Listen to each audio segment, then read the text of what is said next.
The film begins with a poem about how, in the beginning, there was only the moon, but she was alone. She yearned for company. That yearning brought the morning sun, and light spread everywhere. But behind the light, there was something else in the darkness, something wandering, far from the light. Their child, who had been asleep for a long time, had now awakened. This poem now holds a deeper meaning, which we will learn about in the film. The scene shifts to a village where, inside a house, a woman, Magpie, is sitting at a dinner table with her 2 sons. We learn that David is her adopted son, and the younger one is her own child. We learn that Magpie has a plan for her husband, and this plan isn't a surprise or a joy, but rather a plan to kill him. Her husband then arrives. Magpie has spiked her tea, and he drinks it all, after which, they both went to the forest to cut wood. But her husband felt very weak. Magpie had poisoned his tea. Then, on the other side, we see Magpie's father, the village pastor, lecturing the villagers on religion. It turns out that all the villagers are part of a religious community. The pastor tells everyone that they have been chosen by God to serve their religion. Meanwhile, Magpie places her husband's hand on a round, thick piece of wood so that she can cut it and kill him. But she lacks the courage. Then, she drinks alcohol and musters up the courage to cut off his hand. As soon as her husband dies, she begins to see a creature with white eyes and 2 large horns. Immediately after this, we see the pastor continuing his speech. Just then, a magpie appears among them, covered in blood. The entire community is shocked and frightened by the sight. Her deceased pastor is also completely stunned. A short while later, we see a man who is the pastor's assistant. The 2 were very close, and the pastor had called him here for some reason. The assistant tells the pastor that the magpie had told him that what happened to her husband was an accident. The pastor then tells him, "I called you to keep an eye on my daughter, the magpie." Then, we see the magpie and her 2 children, all 3 of them on their way to the pastor's house. But on the way, the pastor and his assistant meet them. As I told you, the pastor is very religious. That's why, ever since the accident, he hasn't shown any mercy to his daughter. He's making her do all the work. Even today, he was scolding them because they were supposed to be working in the fields, but they were late. And the worst part was that the pastor and the rest of the community in this village had a very old-fashioned mindset. They considered women to be mere slaves to men, but all this had upset Magpie. Furthermore, the pastor had forced Magpie to marry her husband, something Magpie didn't want at all. Magpie's younger son also had a class, and he was late. Therefore, he explained that they were actually talking about birds, which was why they were late. David interrupted, continuing his conversation. The pastor yelled at him, "I'm talking to my son's own child, not yours." This suggests that pastor didn't particularly like David. He was the one who arranged Magpie's marriage to her husband, even though he knew she already had a son, David. Afterward, the others left for work, and the pastor instructed his assistant to keep an eye on everyone. A little while later, we see Magpie and David working. A woman named Andrea, seeing David working, starts taunting him. David was working among the women because he was late, she said. Hearing this, Magpie interrupted Andrea. She then began to say, "Your husband doesn't tolerate this at all." Then she started talking about her husband even more, saying, "He was a good man. Your family was good because of him. Otherwise, you guys are nothing." Hearing this, Magpie became very angry. She told Andrea, "If you care so much about our family, where were you when my husband was beating his own son, David, even though he was barely alive?" From this, we understood that her husband was quite cruel. He wasn't good at all, and that's why she was fed up with her husband and wanted to kill him. One of the main reasons was that her marriage was forced, and the 2 ended up arguing over this. But then, something started happening to Andrea's daughter. She was having seizures, shaking strangely, and almost fainting.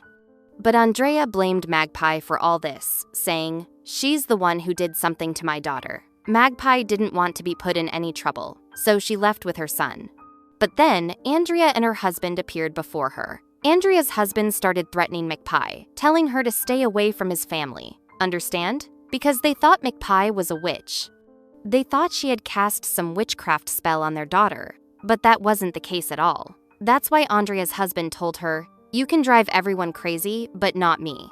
And I also know that your husband's death wasn't an accident. You killed him yourself. And I don't care if you were the pastor's daughter. This is a warning for you." He spits in Magpie's face, causing her to see the creature again. She then tells Andrea's husband, "I've seen something your daughter has felt, and that's pain. And you're responsible for it because she's suffering it." With that, she leaves. We now learn that Magpie was having an affair with her own stepson, David. Meanwhile, the pastor is with the assistant, talking about Magpie.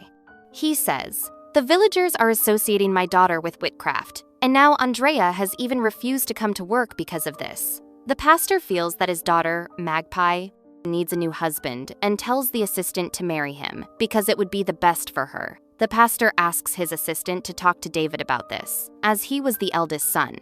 As for the pastor, he was going to talk to his daughter himself. That night, Andrea's husband gets drunk and goes into his daughter's room, but his intentions are not right. He was about to do something wrong to her, and this was the pain Magpie had already predicted. Before he could do anything, the same white-eyed creature arrives and savagely tears him apart, killing him. The next day, Andrea is furious, believing Magpie was the reason for her husband's death. Therefore, she starts keeping an eye on him. Magpie is carrying wood from the forest when the pastor comes in, and Magpie starts reprimanding her for arguing with Andrea, who then says, "What she did to her deserved it." Hearing this, the pastor becomes enraged and captures Magpie. He even starts choking her and says, "You need to learn to stay calm."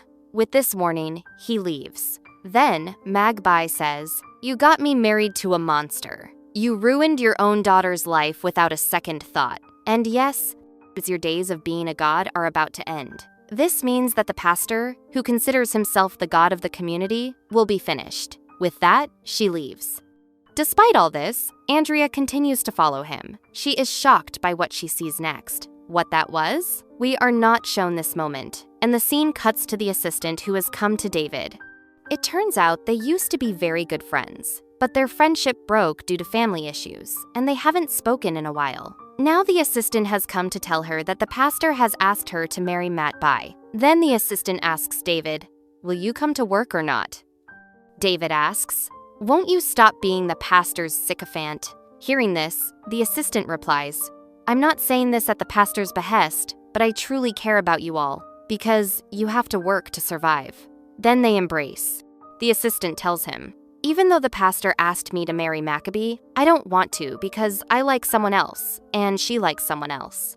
Hearing this, David says, "Yes, I know about that."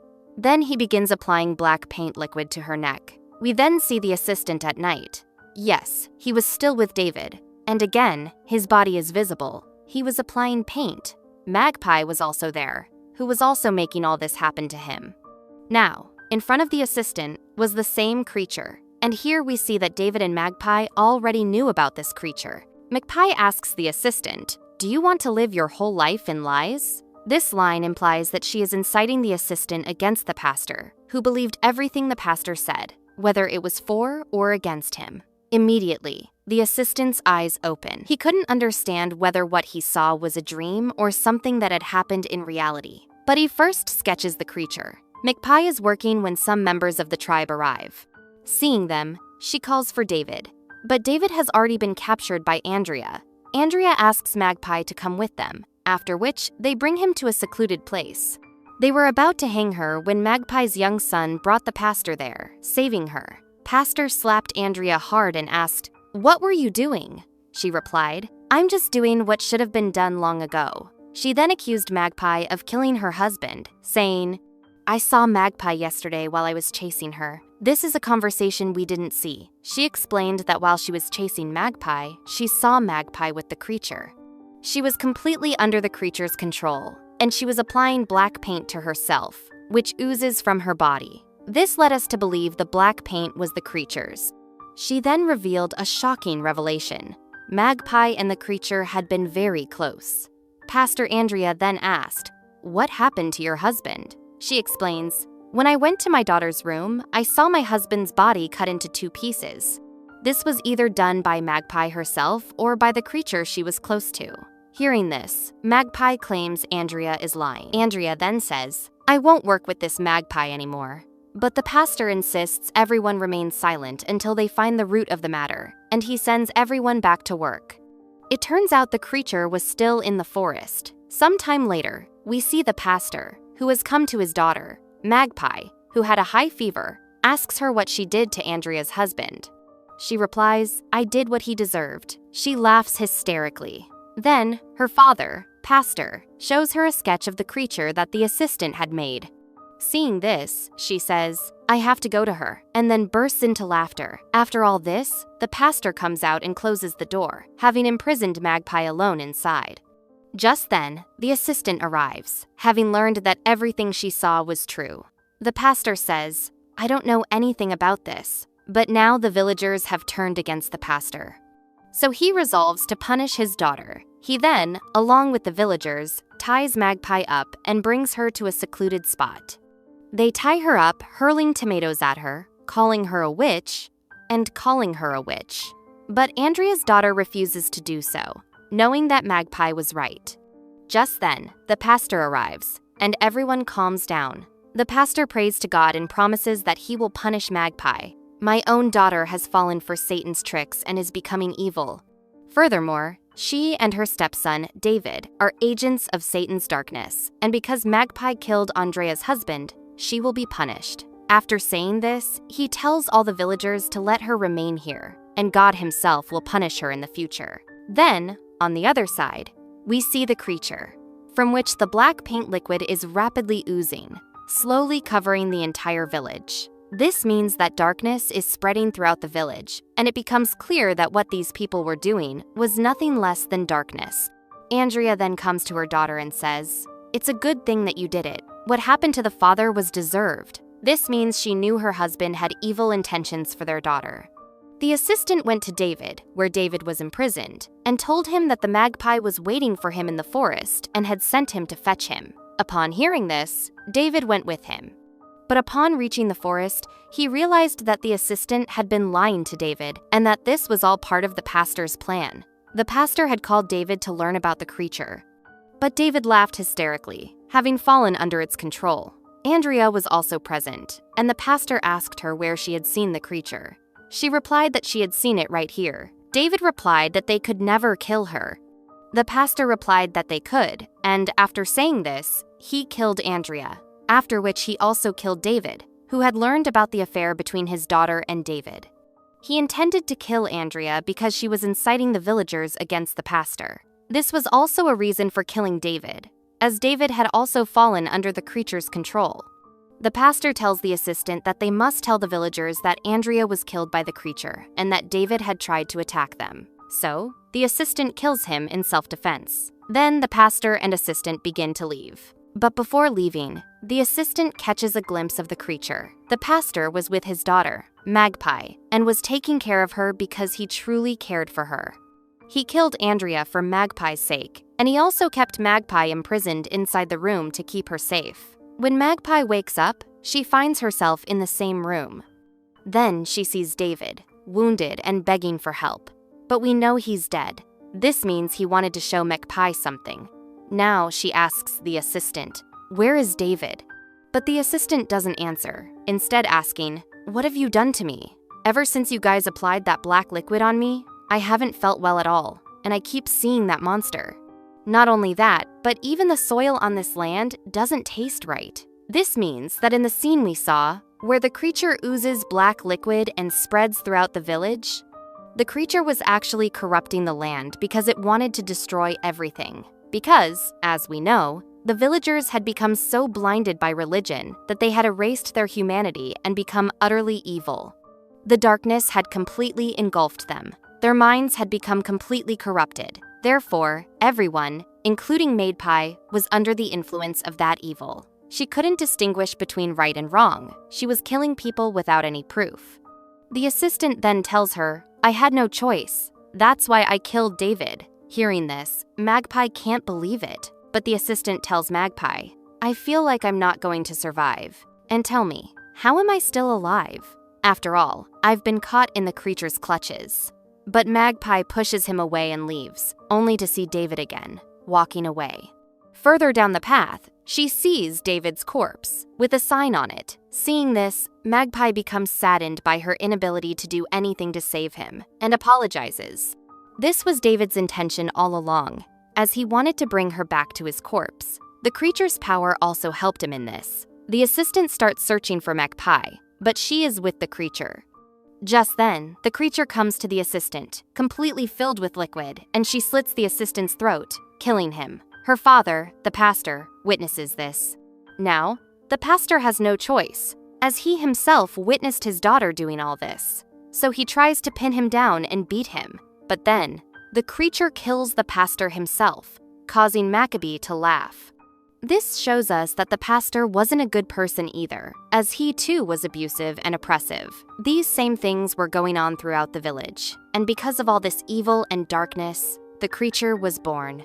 And because he was born from darkness, he kills all who do evil, including those who Magpie and David had joined. We then hear the opening lines of the poem. In the beginning, there was only the moon, but she was alone. She longed for company, and that longing brought morning. The sun rose, spreading light everywhere. But behind the light, there was someone else in the darkness, something lost, far from the light, a child of hers, shrouded in darkness, who had been asleep for a long time, but had now awakened. This line refers to Magpie. Magpie was alone in the beginning. She had a father, but he wasn't a good father. His thinking was outdated, oppressing daughters, wives, and sisters. This evil also ran rampant within the entire community, evidenced by that darkness. After that, a son came into McPee's life. Her father married her to an older man, but he wasn't a good man either. He wasn't her son anymore.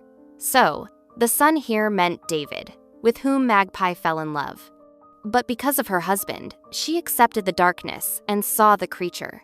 That's why she and David joined forces with the creature, dedicating their entire lives to the darkness. They knew it was the only way out of all this, to alleviate their suffering, whether it was right or wrong. And the awakening they were talking about was all about the creature, meaning he had awakened, and now all those who were doing wrong would be destroyed because the creature, his darkness, and his companion, Magpie, had taken control of the entire village. And with this, the story of the film ends.